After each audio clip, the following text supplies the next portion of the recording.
چھوڑنا تیرا تیبا گوارا نہیں چھوڑ آئینہ کو دکھاؤں گا داغ چہرے کے جسے خراب لگے سامنے سے ہٹ جائے. بہت غور سے میری بات سنیے گا, اتنی آسانی سے قرآن نہیں آتا. کتنے بچے حافظ بنے؟ 10 بچے. مجھے ایک ہار اس میں سے دیا جائے اور اس استاذ کو بلایا جائے جس نے ان حافظوں کو پڑھایا ہے. میں اپنے ہاتھ سے اس کے گلے میں یہ ہار ڈالنا چاہتا ہوں جس نے محنتیں کر کے ان بچوں کو قرآن کا قاری بنایا ہے. ہاں اللہ سلامت رکھے. ماشاءاللہ. کیا نام ہے؟ اسد رضا رہبر. ذرا نعرہ بندے مجمع سے کوئی لگانا چاہیے.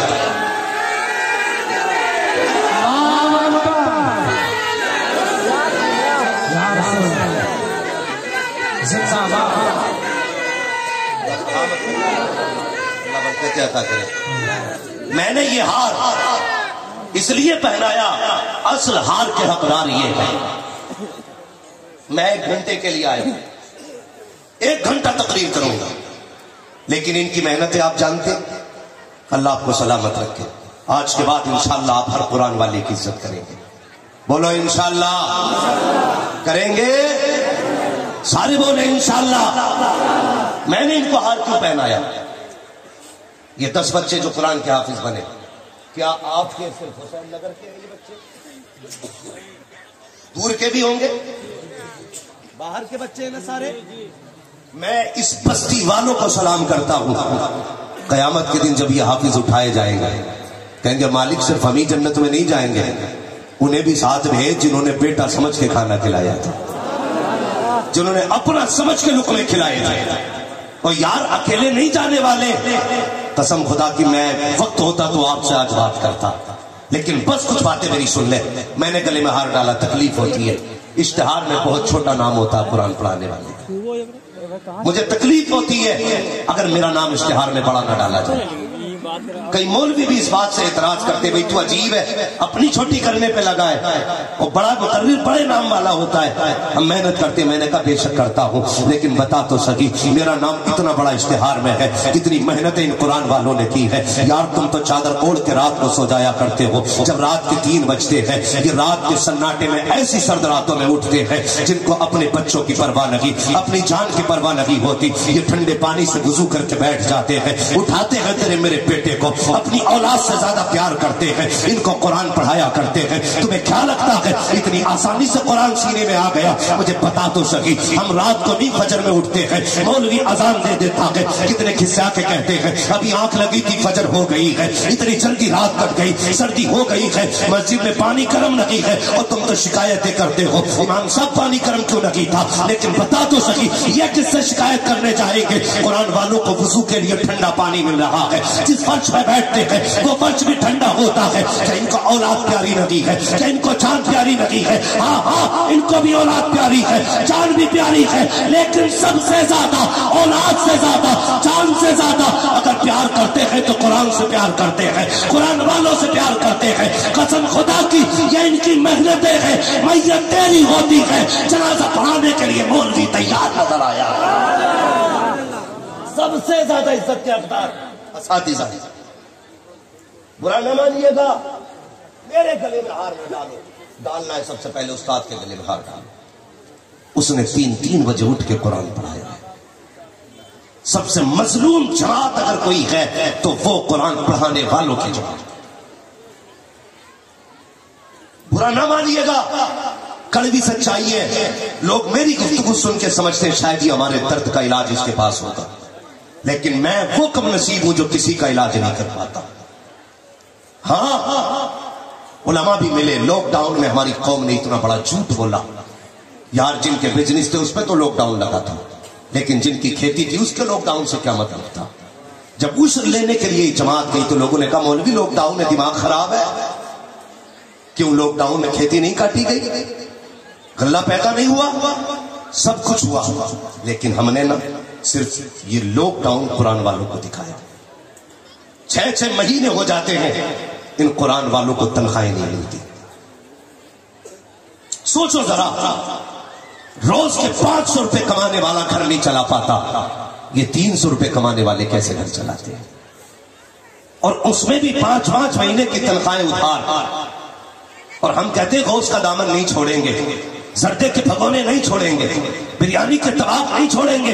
کیا کرو گے ایسی بریانیاں کھا کے؟ خدا کے واسطے بدل جاؤ اور اپنے آپ کو بھی تیار کرو اور کہہ دو ان قرآن والوں سے فکر کرنے کی ضرورت رہی ہے۔ مولوی دنیا مدرسے کی دشمن ہو گئی ہے، ہر کوئی چاہتا ہے مسلمانوں کے ادارے بند ہو جائیں، لیکن یاد رکھو دنیا کو بتا دو کل بھی یہ مدرسے مصطفیٰ کے کرم پہ چل رہے تھے، آج بھی حضور کے کرم پہ چل رہے ہیں۔ کوئی مدد کرے نہ کرے، مدرسے کی مدد کے لیے اجمیر والا بھی موجود ہے، مدینے والا بھی موجود ہے۔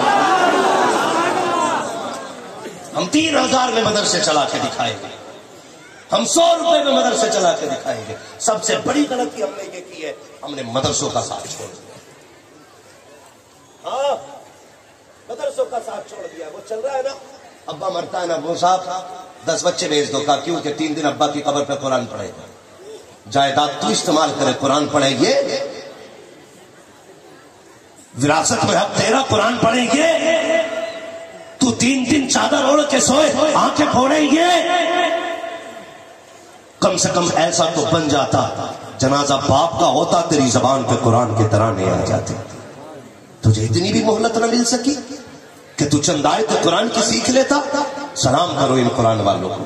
میں پڑھ رہا تھا، جانتے ہو، سنیے گا، ایک نکاح کی اجرت کیا ہوتی ہے، یہ مسئلہ بڑے زور شوروں پہ۔ تمہیں پتا ہے کتنا نکاح پڑھانے کی اجرت کتنی ہوتی ہے؟ اوپر والا نہیں بولے، کوئی نیچے والوں سے بات ہو، اللہ آپ کو سلامت رکھے۔ کتنی اچھی آپ نے قیمت لگائی، لیکن اسلام یہ کہتا ہے اگر کنواری لڑکی کا نکاح پڑھایا جائے تو نکاح پڑھانے کی اجرت 25,000 ہوتی ہے۔ کیوں چپ گئے؟ 25,000 ہے کنواری لڑکی کے نکاح کی اجرت 25,000، اور اگر بیوہ کا نکاح پڑھایا جائے تو اجرت 12,500۔ یہ 1000 لے کے 24,000 چھوڑ دیتے ہیں، ان کا احسان نہیں ہے یہ؟ مولوی سے پوچھتے ہو کس شریعت میں لکھا ہے؟ آج بتا کے جا رہا ہوں، باجے بجانے والوں، ڈھول بجانے والوں، اگر حیا کے دل میں بجاؤ ڈی جے، تمہاری مرضی ہے، تمہارا حساب ہمیں نہیں دینا، اپنا حساب تمہیں دینا ہے۔ اگر اپنے باپ کی اولاد ہے ڈی جے والے تو ڈی جے بجا، لیکن 25,000 نکاح کے مولوی کو بھی دے کے جانے والے، تب جانتے کتنا بڑا جگرا ہے۔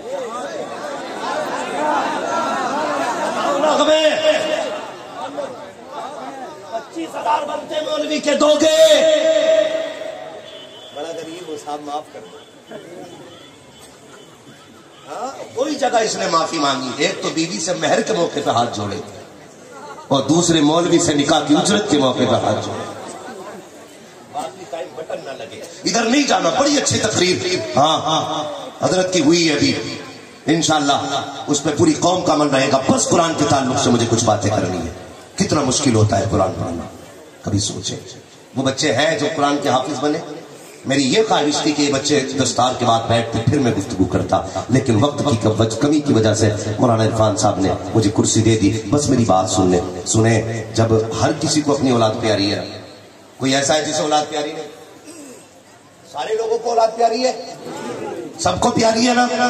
سردی آ رہی ہے، ایک ماں 3 مرتبہ اٹھ کے بچے کا کمبل چیک کرتی ہے، کہیں میرے بیٹے کے پیر تو نہیں کھلا، کہیں سر تو نہیں کھلا۔ باپ کی آنکھ کھلتی ہے تو اٹھ کے بیٹے کو دیکھتا، میرے بیٹے کے کہیں بدن سے لحاف اتر تو نہیں گیا۔ اللہ اکبر، اتنی اولاد پیاری ہوتی ہے۔ ہاں ایک باپ اگر پردیس سے کما کے آتا نا حضرت، تو سب سے پہلے جو چیز لاتا، اگر بیٹا سوتا ہوتا کہتا بیوی سے اٹھا اسے، میں اس کی پسند کا پھل لے کے آیا ہوں، یہ دیکھ کے کتنا مسکرائے گا، بس میں اسے دیکھنا چاہتا۔ یہ ایک باپ کا دل ہوتا ہے، بیٹے کے چہرے پہ ایک ہنسی دیکھنا چاہتا ہے باپ۔ مگر بتا تو سکوں، جب یہی بیٹا گھر سے قرآن کے لیے نکلا، میں مدرسوں میں آنا جانا رہتا ہے، اللہ اس مدرسے کی بہاروں کو سلامت رکھے یار۔ 5-5 6-6 سال کے بچے مدرسے میں اپنے ہاتھ سے کپڑے دھوتے، اپنے ہاتھ سے 7 سال کا بچہ کپڑے دھوتا ہے۔ تیرا بیٹا 9 سال کا ہو جائے، اسے جوتا صاف کرنا نہیں آتا، یہ مدرسے کی عطا ہے۔ 5 سال کا بچہ بھیج دے، اللہ اسے پورا ذمہ دار مرد بنا دیتا ہے۔ یہ مدرسہ ہوتا ہے حضرت. ہاں میں نے بچوں کو کپڑے رگڑتے دیکھا, آنکھ میں آنسو آ گئے. میں نے کہا واہ رے مالک تیرے قرآن کا پیار کیسا ہے. بچے اپنے ہاتھ سے کپڑے دھو رہے ہیں. جس عمر میں یہ کپڑے پہننا نہیں جانتے تھے اپنے ہاتھوں سے کپڑے دھونے لگ گئے ہیں. یہ کس کی برکتیں ہیں؟ یہ مدرسے کی برکتیں ہیں. بس یہ بتانا چاہتا ہوں جب ان بچوں کو قرآن سے پیار ہوا, یار کوئی بچہ ماں باپ سے دوری برداشت نہیں کر سکتا, کوئی باپ اولاد سے دوری برداشت نہیں کر سکتا, لیکن یہی قرآن والے بچے جب گھر سے چلتے ہیں خدا کی قسم باپ آنسو الگ بہاتا ہے, ماں کی آنکھ میں آنسو الگ ہوتے ہیں. بہن سوچتی ہے بھائی ہر وقت تیرے ساتھ لڑ کے کھاتی تھی, آج کے بعد کس کے ساتھ لڑیں گے, کس کے ساتھ کھانا کھائیں گے. اور یار اس نے قرآن کے لیے, بہن نے اپنی محبتوں کو قربان کیا, ماں نے ممتا کو قربان کیا, باپ نے شفقتوں کو قربان کر دیا. جب بیٹا گھر سے مدرسے چل کر کے آیا ہے, جب یہ گھر سویا کرتا تھا تو راتوں کو اٹھ کے ماں چیک کیا کرتی تھی بیٹے کا پیر تو نہیں کھلا ہے, بیٹے کا ہاتھ تو نہیں کھلا ہے. لیکن پوچھو ان علماء سے جس دن سے یہ مدرسے میں آئے ہیں آج کوئی دیکھنے والا نہیں ہے. ان کے نیچے جو بستر بچھا ہے اس پہ پیر رکھو تو ٹھنڈک محسوس ہوتی ہے. اور تیرے بچے تو بیٹھ پہ سوتے ہیں, صبح اٹھ کے مکھن پراٹھے کھاتے ہیں, ان کے لیے وضو کے لیے گرم پانی ہے, منہ دھونے کے لیے گرم پانی ہے, پرہیز تیار کی ہوئی ڈریس رکھی ہوئی ہے. مگر پوچھ ان قرآن والوں سے رات کو 2 بجے اٹھ جاتے ہیں, ٹھنڈے پانی میں ہاتھ ڈالتے ہیں, بسم اللہ پڑھ کے وضو کرتے ہیں. رب فرشتوں میں اعلان کرتا ہے دیکھو تو سکی یہ بندہ مجھ سے کتنا پیار کرتا ہے, دنیا کرمائی کے چکر میں ہے یہ ٹھنڈے پانی سے وضو کر رہا ہے, صرف میری محبت میں. اللہ اکبر. یہ بچے کا حوصلہ دیکھو, یہی بچے قرآن پڑھتے ہیں. جاؤ کبھی جا کر کے مدرسے دیکھا کرو, کبھی مکتب کو دیکھا کرو. ہم نے ڈریس اعلیٰ پہنا لی تاکہ ہم دنیا میں معیار والے کہلائے, اچھے گھر بنا لیے تاکہ اعلیٰ معیار والے کہلائے, لیکن آخرت کا کچھ نہیں سوچا ہے, قبر کی کوئی تیاری نہیں ہے. جاؤ کبھی مدرسے جایا کرو. تیرے بیٹے ہر وقت میں اتنے موٹے گدے پہ لیٹتے ہیں, اوپر سے اتنا موٹا کمبل ہوتا ہے